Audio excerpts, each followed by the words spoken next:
One of the hardest things about other people's bad moods or their poor decisions are the negative emotions they tend to stir up in us. We might be having a splendid day and be in a great mood until someone else comes along and does or says something that triggers discomfort or distress in us. And now we're feeling disregarded, disrespected, deprioritized, criticized, belittled, misunderstood, or whatever. Fill in the blank. Welcome to the Blended Family Breakthrough Podcast. We're your hosts, Mike and Kim. We believe in a world where blended families can experience a future full of hope, connection, and peace. That's why we offer tools, strategies, and guidance that move you from a place of confusion and conflict to experiencing a life of confidence and connection. We're so glad you're joining us for authentic and sometimes comical conversations as we cover everything from romance to parenting and yes, even dealing with that difficult ex. So if you're ready to experience breakthrough in your blended family, you're in the right place. Let's dive in. Hey there, welcome, and thank you so much for spending some time with us here today. We are always so grateful to have you join us as we just talk about the realities of blending families, right? It can be really tough. And hey, by the way, if you have not gone over to Blended Family Breakthrough on Facebook or Instagram and started following us, then you're missing out. You are. Just straight up, you're missing out. So head over there, start following us, make sure that you're connected so that you don't miss out on anything. And we would love to have you join us over there. Absolutely. All right. So, honey, you ready to hop in? I am. Let's do it. So last week, we began this two-part discussion about managing the discomfort and distress that we all tend to experience in the blended journey. And we encouraged you to take some positive steps forward by simply embracing radical acceptance around what you're experiencing and being willing to do something new rather than avoiding or falling into unhealthy reactions when the discomfort and distress hits.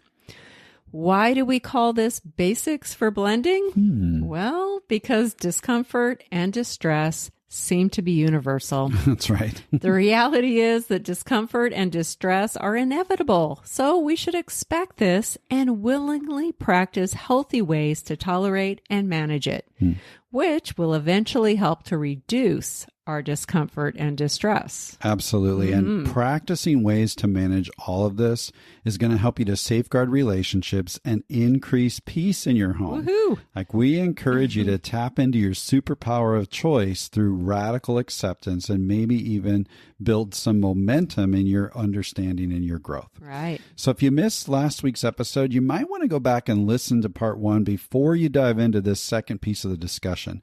We've got a link in the show notes to make that really easy for you. But today we're going to dive a bit deeper to consider situations where we might feel powerless. Right. Anybody ever feel powerless in this dynamic? Of course. How do we manage and tolerate the discomfort and distress that seems to endure when we face dynamics that are simply out of our control?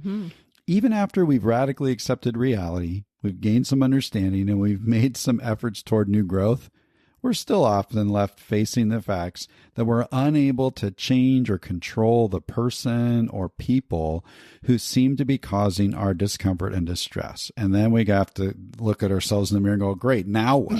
Right? So we want to talk about how do we approach these kinds of opposing obstacles.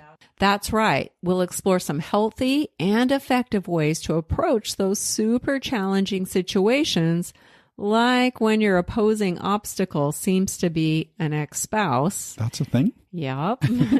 And maybe there are others as well. Now, before we dive in, I just want to point out that change takes time.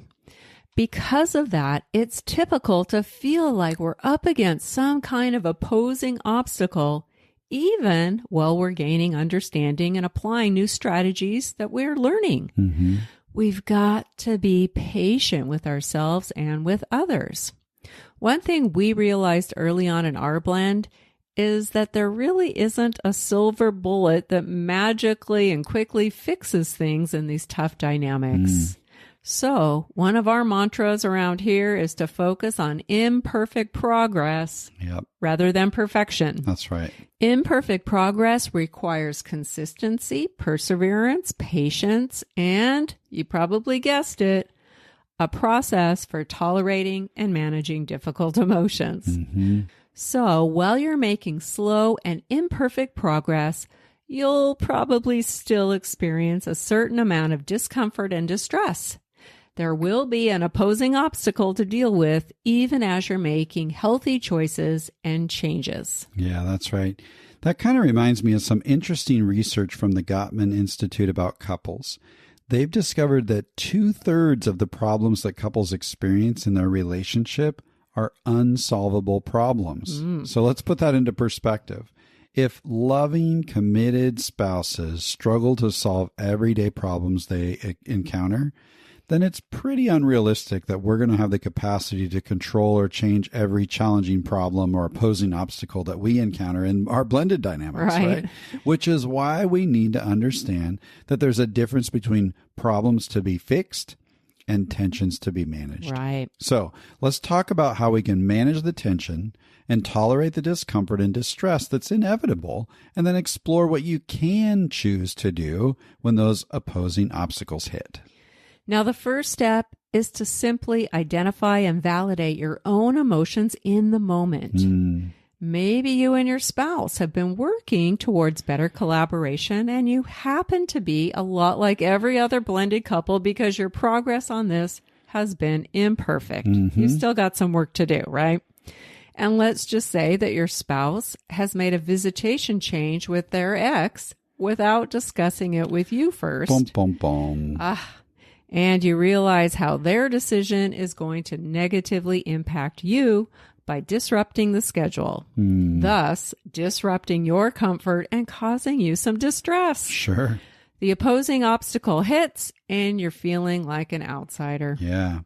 Or maybe you receive a text from your ex-spouse attacking, blaming, or criticizing you for something, and again, discomfort and distress hits. Right. And even though you've done your best to clearly communicate, cooperate, and live out the golden rule, you're left feeling powerless in a situation like this, maybe feeling stuck in your discomfort and distress. This is the time to identify and validate what's going on inside before you react or maybe even shut down. Research has revealed that the simple act of identifying our emotions can calm the nervous systems by up to 60%. Yeah, that's just amazing. by labeling it. So in that moment of discomfort and distress, take a moment to identify exactly what you're feeling. Maybe with your spouse, you're feeling disregarded, disrespected, or deprioritized. Maybe with your ex, you could be feeling criticized or belittled or misunderstood.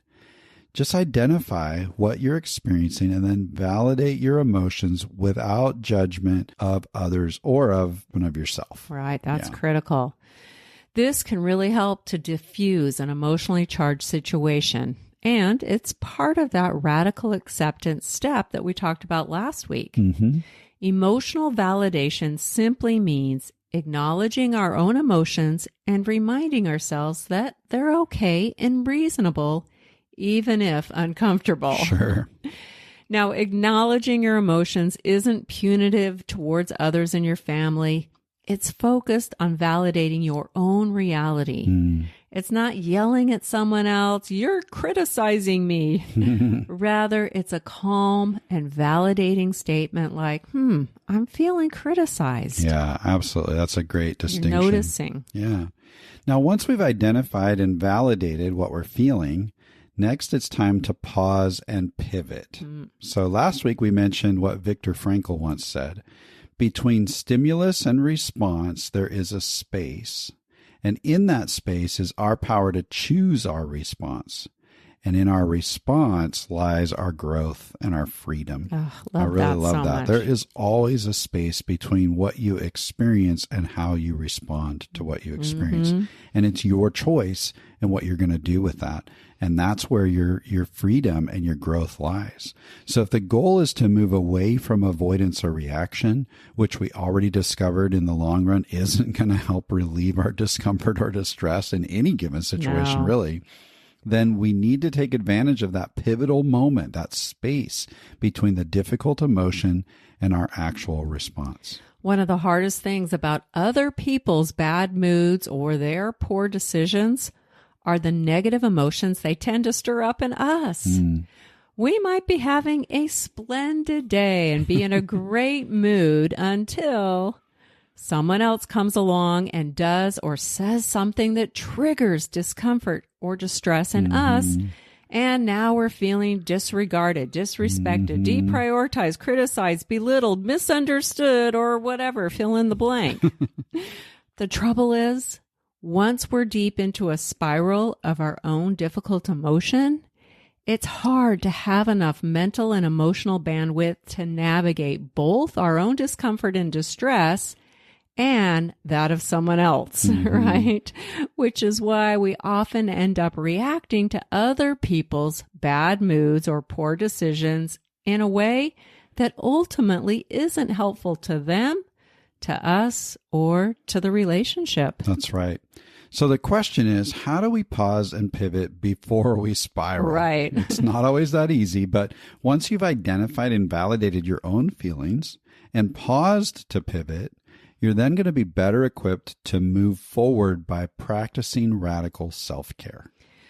You know, when most people think about self-care, it usually brings up things like eating well and getting quality rest and exercising, or engaging in things that bring about a sense of calm or fill you with joy, like listening to music or engaging in something creative, like a hobby you enjoy, spending time in nature, taking a bubble bath, reading a good book, and so on.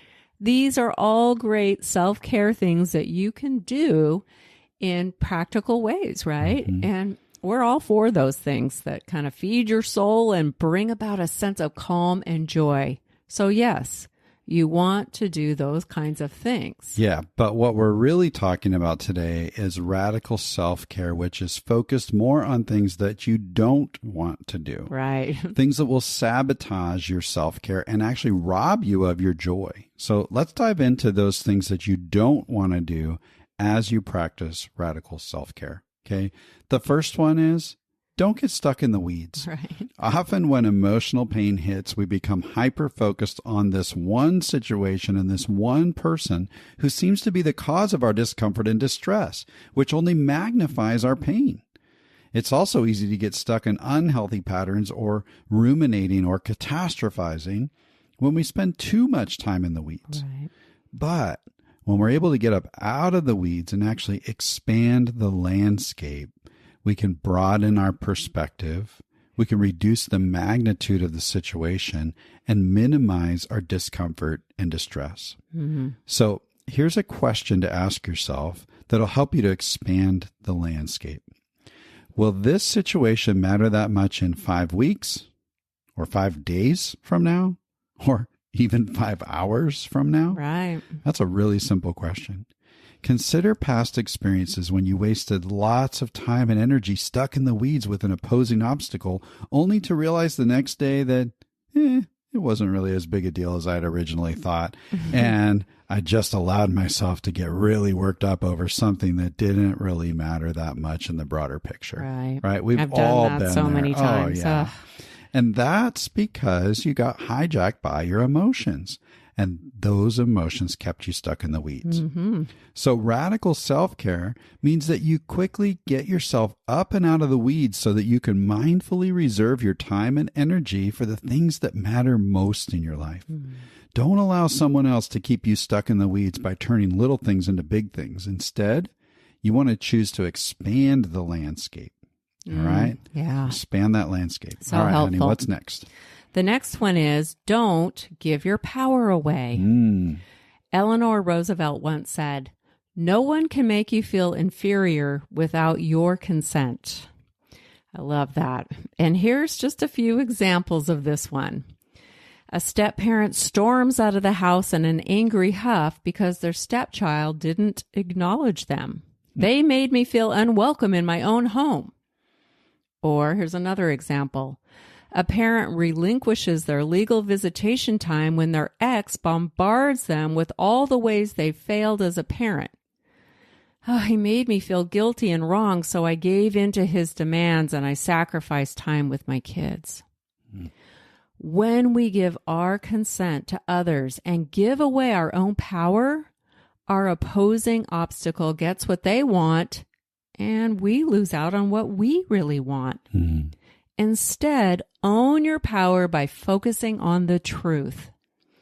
Even if your stepchild fails to acknowledge you, the truth is that your intentions are good and you're doing your best in challenging dynamics.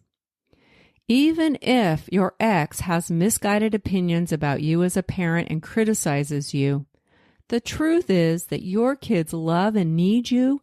You are a good parent, and no one has the right to deprive you or your kids from visitation time. Now, this doesn't mean you ignore your emotions, right? You've already identified and validated them. Radical self-care means that no one has the power to make you feel anything without your consent. Don't give your power away by consenting or making rash decisions based on your emotions. Instead, choose to focus on the truth and own your power. Absolutely. Absolutely. Okay, next, don't give up or blow up. Ooh, yeah. Hey, honey, you know that I have struggled in my history with an anger problem. And my typical reaction when the emotions were hard, especially early on in our journey, was to blow up, blow up, blow up. Would you say that was true? I would say that's true. Absolutely. And where did it get us? And a whole lot of pain. And a whole lot of pain. And I would say that my typical reaction is to kind of abdicate or give up or stick my head in the sand. And that didn't get us anywhere either. Exactly. So don't give up or blow up. You know, this goes back to how many of us tend to avoid or react poorly in those tough, emotionally charged situations. Yeah. You know, another thing Eleanor Roosevelt said was, do the things you think you cannot do. Man, when I was going through my anger challenges, I didn't think I could change. I thought that this is just who I am. This is how I'm wired, and everybody's going to have to live with it. And I had to have a few people who were really important in my life show me that I could actually do the things that I didn't think I could do. Yeah, and you did do it. Yeah. And I haven't dealt with a major anger problem in a long years. time. Yeah, it's amazing. So in that challenging situation, when you're tempted to fall back into old patterns of avoidance or unhealthy reaction, lean into your superpower and do what you think you cannot do by choosing to show up differently. Right. It can be a choice. Now, that tends to be a lot easier when you expand the landscape and then focus on truth. Right. Then that actually fuels your ability to show up differently and make that choice. So instead of giving up or blowing up, gently allow yourself the opportunity to simply tolerate your discomfort and manage your distress so that you can choose something different. Don't resort to those old, unproductive habits. Don't give up or blow up. If you do, the results are just going to be the same as you experienced in the past, right? Elevation and pain, relational damage, and ongoing discouragement. Oh, yeah. Radical self-care means that you're able to regulate your emotions and withstand your opposing obstacle. And you can do the things you think you cannot do. And you just might be surprised at what you actually can tolerate and manage once you step up and really try something different. Yeah, give yourself a chance. Absolutely. Speaking of unproductive habits, our next radical self-care approach is this. Don't attempt to control things outside your control. You know, there's probably some good reasons why you're no longer married to your ex-spouse. Probably. Yep. Maybe you had trouble communicating or you experienced ongoing disagreement. Maybe, like me, your ex's behavior was out of control and hurtful, but they were unwilling to change it. You know, I always find it interesting how divorced couples who struggled with all kinds of issues during their marriage somehow believe now that they are each living in their own separate homes, they should be able to control or dictate how that other home should operate. If you're still trying to control your ex or dictate the decisions they make in their home, I hate to tell you, but you're fighting a losing battle. That's right. Think about it this way. Do you believe that your ex should have the authority to control how your home operates? And should they be able to dictate your decisions? Of course not. And it works both ways. Don't assume that you have the authority to control your ex. Instead, relinquish control and focus on the things you can influence. Radical self-care means that you don't set yourself up to fight a battle you'll never win. Right. This is a huge drain of your time and energy that could be directed towards positive things such as influence. There are many, many proven strategies around how to appropriately influence change in your co-parenting relationship and build cooperation between homes. But trying to exert control that you don't have will only make things worse. That's right. And by the way, if you haven't really invested in understanding the best practices for co-parenting, we encourage you to click the link in the show notes to the list of episodes that we've dropped over the years with practical tips to help influence the other home through effective communication and negotiation, trust building, creating healthy boundaries. There's of it. All these episodes that focus on how to handle a toxic or a hostile ex and even protect your kids from some negative influences. Understanding and growth can make a huge difference when faced with an opposing obstacle. So go check out those episodes if you want to really dig in and redirect your energy toward the things that you can control. Yes. Okay. All right. So far, our radical self-care don'ts are: don't get stuck in the weeds. Instead, expand the landscape. Don't give away your power. Instead, own your power by focusing on the truth. Don't give up or blow up. Instead, regulate your emotions so that you can withstand your opposing obstacle. And don't attempt to control things that are outside of your control. Instead, relinquish control and focus on the things that you can influence. All right, we've got a few more. What's next, honey? The next one is don't allow another person's problems to become your problems. Oh, amen. When you allow someone else's bad day or negative attitude to become yours, you've allowed them to breach a boundary. Their dysfunction has now become your dysfunction. Instead, don't take the bait and get drawn into an unproductive conversation. It is possible to set a clear boundary around how someone speaks to you and at the same time be empathetic and respectful. That's the goal. Here's an example. Your ex calls you flustered and furious because you forgot to pack your daughter's favorite leotard. She's upset and refuses to go to dance class without it. And according to your ex, it's all your fault. You're irresponsible and you just don't care. Gather yourself. You don't have to frantically try to explain or defend yourself. You don't need to retaliate with anger or blame, all of which will just perpetuate the situation and lead to a really unproductive game of who's right and who's wrong. And no one wins that game, by the way. Instead, choose to calmly respond. First, regulate your own emotions, and then mindfully consider the problem and decide what kind of affirmation or acknowledgement you might offer. There is a big difference between reacting to their problem and making it your own problem, and responding appropriately to the problem at hand. We need to understand this. It might sound something like this. Hey, I'm sorry that the leotard didn't get packed and that Sally is so upset. I know we both want her to have a positive experience with dance. Now, this kind of affirmation and acknowledgement will help to de-escalate the situation. Then you can redirect the conversation by offering assurance and partnership. I'm sure we can collaborate to find a solution. I could drop the leotard off at the dance studio before her class, or would you rather come and pick it up here? It's solution focused. Yeah, right. That's good. Remember to be respectful and calm. Just because they're frantic and furious doesn't mean you need to be.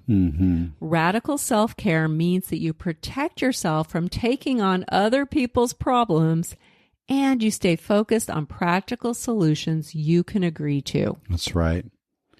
It also means that you're able to set clear boundaries when communication becomes unproductive or verbally abusive. When this happens, remember to utilize your superpower of choice because you can respond rather than react. Right. It might sound a little something like this. Hey, I want us to work as a team for the benefit of our kids. I've noticed that lately communication between us has been tense, and when our conversations escalate, it's difficult for either of us to respond in a way that's helpful. What do you think might be happening here? This kind of approach can help to open up dialogue around how to better communicate. But if things continue to escalate, it's time to respectfully end the conversation. Don't allow someone else's problem to become your problem. Instead, choose to calmly respond and, if necessary, set a really clear boundary around communication. Yeah, my favorite way of ending an unproductive conversation is to simply say, I guess we'll just have to agree to disagree for now, and then say goodbye. Now, if the problem at hand is something that needs to be resolved, then, of course, you'll want to initiate a conversation later on. Yeah. But you'll have gained a little bit of time to strategize and brainstorm possible solutions with your spouse before revisiting the issue with your ex-spouse. Yeah, that's great. Our last but not least radical self-care approach is this. Don't spin your wheels with help that doesn't actually help. Yeah. You've probably realized that you really don't have control over others. Opposing obstacles will continue their oppositional ways even after you've tried everything you can think of to control them. Right. The only person you truly have control over is you. So the bottom line is this. Your ability to tolerate and manage the discomfort and distress that comes with an opposing obstacle is within your control.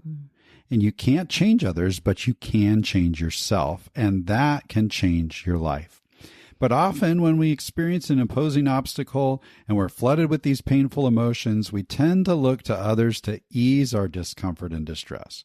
We want our friends to validate our perspective and take our side, and our spouse to rescue us somehow. And we end up dumping our stuff all over everyone around us instead of just getting the help that we really need in order to learn the new skills that we need to be able to take care of ourselves. Right. And eventually be able to do all the things that we've talked about today when that opposing obstacle hits and we're faced with an emotionally charged situation. Right. And don't hear us wrong. It is important to be able to process with people who care about you and to be authentic with your personal struggles. But if your only avenue of support is coming from people that love you and are on your side, they may not have the capacity or the skills to really help you to break free from unhealthy patterns.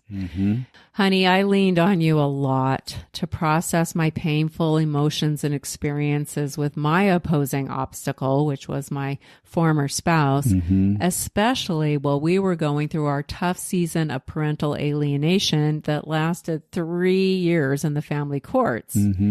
And while I definitely needed to process with you, I think that I was sometimes a burden for you as well because I continually talk about the same awful, angsty stuff over and over and over. I was kind of like a broken record. Yeah, like I wanted to be there for you and to do what I could to offer some support. But I also noticed that in your pain, you seemed to be living out unhealthy patterns that really needed to be broken. Right. My ultimate hope for you was that some healthier patterns could emerge, but this situation was beyond my ability to change or to fix anything for you as much as I really wanted to. I just couldn't do the work that you needed to really do for yourself. Yeah, that's absolutely right. When I finally got to the end of myself and the end of my own abilities to tolerate and manage my discomfort and distress, and I decided to engage in counseling, that was when my unhealthy patterns started to change. And I had been stuck in a lot of unhealthy patterns. Sure, yeah. I'd gotten lost in the weeds for days, agonizing and ruminating and catastrophizing about every little thing. I'd sure love to get all that time and energy back. Wouldn't that be great? And I continually gave my power away, and I allowed my ex to dictate how I felt about myself, which led me to make some misguided decisions that eventually made things so much harder than they needed to be. Sometimes I'd blow up when I just couldn't take it anymore, but usually I'd crumble under the weight and just tend to give up. I wasn't able to withstand my opposing obstacle. He kind of just ran all over me. And I wouldn't say that I tried to control things outside my control all that much, but I did spend way too much time debilitated by pain and in a state of disbelief every time my ex wielded his superiority and authority over me and assumed that he was the one in full control of the situation. I definitely allowed his problems to become mine and his hostile, malicious attitude to fracture my life and my well-being. And I did not have healthy boundaries to protect myself from being verbally harmed. I got easily lured into unproductive conversations that were demeaning and defeating and verbally abusive. I also didn't know how to identify, validate, and regulate my emotions, which put me at a huge disadvantage and kept me stuck in my discomfort and distress. Yeah, for sure. And as you struggled with these unhealthy patterns, there was nothing I could do to magically bestow new skills and healthier mindsets and all the radical self-care practices that we mentioned today onto you. No. And many times I was lost in my own discomfort and distress, just trying to deal with all the things that were going on. Like, I'd do my best to help and love you well, but I really wasn't the person who could give you the right kind of support and help that you needed at the time. Yeah. And, when I think back, I realized that I waited too long before getting that help that I needed. And I wish I would have taken that step much sooner, because it would have made a positive difference in our home, in our marriage, in my levels of discomfort and distress. It would have come down, and it would have made a positive difference in every area of our life. Yeah. What do you think it was that kept you from engaging in that? Well, I'd say it was mostly pride and also some fear. I really thought that I could and I should be able to manage this on my own, even though all the evidence in my life clearly showed otherwise. I was also afraid that even if I got help and put in the effort to learn and grow, that it wouldn't change anything. And this was a self-defeating belief that really did not serve me well and wasn't even true. Yeah. So, oh gosh, if I put all this effort in, it's not really going to change anything. Anyway. Yeah. Okay. And this was during an extreme season of our blended journey, but there were many other less extreme situations before this where I wish that I had had the skills I have now, because I'm sure the overall outcomes for everyone, including myself, would have been much better. Yeah, that's great recognition. Today and in last week's episode, we've talked a lot about the importance of emotional regulation, which has been a game changer for us in every aspect of life. Oh, yeah. And maybe you've realized that you tend to get stuck in discomfort and distress because your painful emotions tend to take over and hijack you in those really challenging moments. So if that's you, you certainly aren't alone. No. Most of us didn't have the skill of emotional regulation modeled to us by our parents or whoever brought us up. And it's not something that gets taught to most of us in school or in other areas of life. Right. And so it's natural for us to develop some coping mechanisms when the painful emotion hits. Some of us tend to blame other people, or we might blame and shame ourselves for whatever's happening. Other people become kind of controlling. I don't know if I know anybody who does that. Oh. No, of course not. And then some people just try to escape or avoid overall.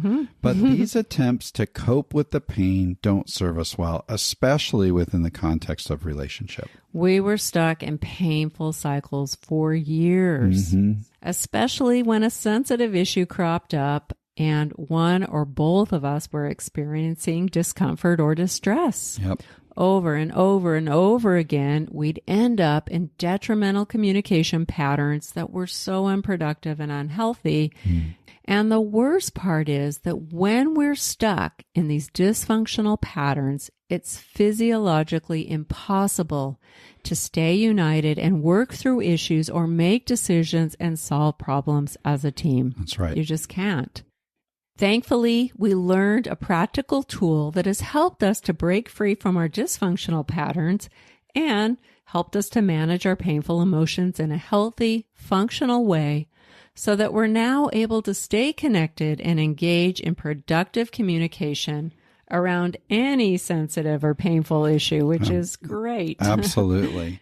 This practical tool is called Relate Strong, and anyone can learn it. We've taught dozens of couples the Relate Strong tool, and we've seen the positive impact it's had on their relationships, especially when it's time to work through the challenges that come with blended families. Yeah. So if you're unable to regulate your own emotions as you go through struggles and you feel like you're just not making progress in your relationship or in your blend, or if you feel like you just want to learn more about the Relate Strong training, we would love to answer your questions and fill you in on all the details. Absolutely. All you need to do is click the link in the show notes and schedule a free coaching call with us. Radical self-care means investing in yourself by engaging in the right kind of support and help. Don't spin your wheels with help that doesn't actually help. Reach out and engage in something helpful and effective for you. That's right. And it might not be working with Mike and Kim. Maybe it's more of a counseling setting or some kind of skill building approach. We encourage you to take a next step in building the resiliency and the skills you need to tolerate and manage your discomfort and distress. Okay, so we've thrown a ton at you today. So let's do just a quick recap. So when you're making slow and imperfect progress, or you're up against an opposing obstacle and feeling powerless, and you experience some discomfort or distress that comes along with that, let's talk about what you'll choose to do. First, you're going to take a moment to identify and validate your emotions, and then catch yourself before you revert to unhealthy avoidance or reaction, and instead pause and pivot by practicing radical self-care. That's right. And radical self-care means that you can quickly get yourself up and out of the weeds so that you can mindfully reserve your time and energy for the things that matter most. Remember, to expand that landscape. Radical self-care means that no one has the power to make you feel anything without your consent. Remember to own your power by focusing on the truth. Radical self-care also means that you're able to regulate your emotions and withstand your opposing obstacle. Remember to gently allow yourself the opportunity to simply tolerate your discomfort and manage your distress. Radical self-care means that you don't set yourself up to fight a battle you'll never win. Remember, relinquish control and focus on the things you can influence. That's right. Radical self-care means that you protect yourself from taking on other people's problems and you stay focused on practical solutions that you can agree to. Remember to set clear boundaries and calmly respond. Radical self-care means that you invest in yourself by engaging in the right kind of support and help. Remember to take a next step in building the resiliency and skills you need to tolerate and manage your discomfort and distress so that you can experience more joy. Absolutely. Hey, you know what? Discomfort and distress come in every blending journey. But you have the capacity and the power to tolerate it and to manage it, and on the other side of it, to thrive. And we believe in you. And so I want to just encourage you to take some of these steps we've talked about today. Absolutely. You got this. Absolutely. All right. Hey, that's going to make today's episode a wrap. Until next time.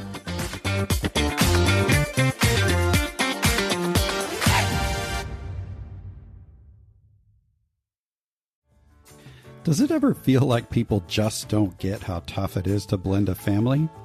What if you could experience a community that's all about healthy support, guidance, and practical strategies that help you thrive in your blended family? Well, now you can. Blending Together is a supportive community for blended family couples just like you. We've educated and supported hundreds of couples navigating the unique challenges of blended family life. Now we're inviting you to join our community and experience the transformation that awaits you. Blending Together is not just another community. It's a place where you'll find practical, real-life strategies for building unity as a couple, creating more connection as a family, experiencing partnership in parenting, and even dealing with that difficult ex. Blending Together is a safe, growth-focused space where you'll get to connect with us and maybe more importantly, with other blended family couples who truly understand what you're going through. Along the way, you'll discover practical tools, guidance, and hope that empower you to find a future full of confidence and connection. When you join Blending Together, you'll gain access to a variety of resources like our private Facebook group and online learning platform, monthly coaching meetings, monthly Q&As, and you'll even get to vote on the content for our monthly workshops. Blending a family can often leave couples feeling alone or isolated, and quality support can sometimes be expensive and hard to find. That's why we're offering you access to all of this at a super low monthly rate, because every blended family deserves the opportunity to thrive regardless of their budget. So scroll all the way to the bottom of the show notes and click the link to join us in the Blending Together community and meet other couples just like you in our upcoming community meeting. Plus, when you join before the end of the month, you'll gain access to our brand new bonus mini course that will help you make quick headway. Hey, thanks so much for joining us today. We can't wait to meet you inside Blending Together. Just click the link all the way at the bottom of the show notes to get started. We'll see you there.